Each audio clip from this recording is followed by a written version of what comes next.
Alors, je me suis inscrit à cette formation donc par intérêt, par curiosité, parce que à ce moment-là, je venais de créer, enfin ça faisait quand même déjà 2 ans que je venais de créer moi-même un cabinet d'avocats.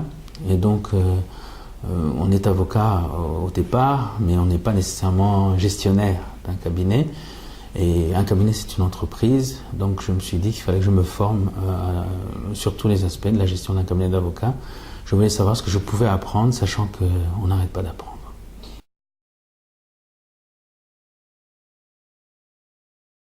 Oui, je dois dire que la formation a répondu à mon attente, parce que j'ai pu y voir de nombreux aspects de la gestion d'un cabinet d'avocats. Certes, il y en avait que je connaissais, mais le seul fait de voir d'autres manières de faire, d'autres points de vue, est quelque chose d'essentiel qui permet de construire sa propre vision et sa propre réalité. Donc je dois dire qu'absolument cette formation a répondu à mes attentes et que j'ai été très heureux d'y participer et de profiter des expériences des formateurs qui étaient d'ailleurs excellents, chacun dans son domaine.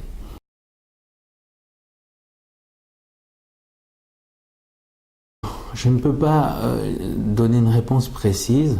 Par contre, ce qui m'est resté de cette formation, c'est que dans chaque aspect de la gestion de cabinet d'avocat, il y a des choses pour lesquelles j'ai eu une espèce de déclic qui vient de cette formation directement.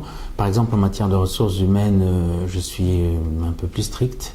Au niveau de la communication, je suis un peu plus discret, un peu plus professionnel.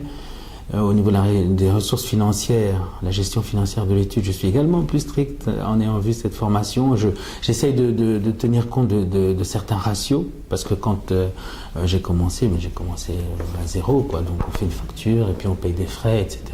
On se réjouit et puis parfois on est un peu moins triste. Mais là, avec cette formation, ça m'a permis de voir un peu plus grand, de voir un peu plus loin, donc d'anticiper sur beaucoup d'aspects, et notamment ressources humaines et gestion financière. Ça, je sais que c'est de là que je tire cette manière de faire. Oui. Donc il y a des choses, effectivement, qui me sont restées.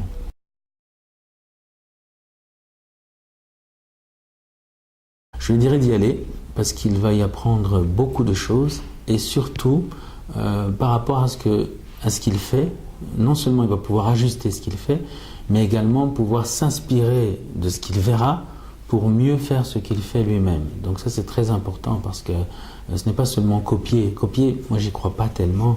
C'est pas copier qui est intéressant, parce que si vous copiez un grand cabinet de la place qui a 200 avocats, alors que vous êtes un petit cabinet d'une vingtaine d'avocats, ou encore un plus petit cabinet, ça marchera pas. Par contre, en sachant comment tel avocat fait et en adaptant, en trouvant votre propre solution, inspirée de ce que vous avez vu, je pense que ça marche, parce qu'il y a autant de cabinets qu'il y a d'avocats. Merci.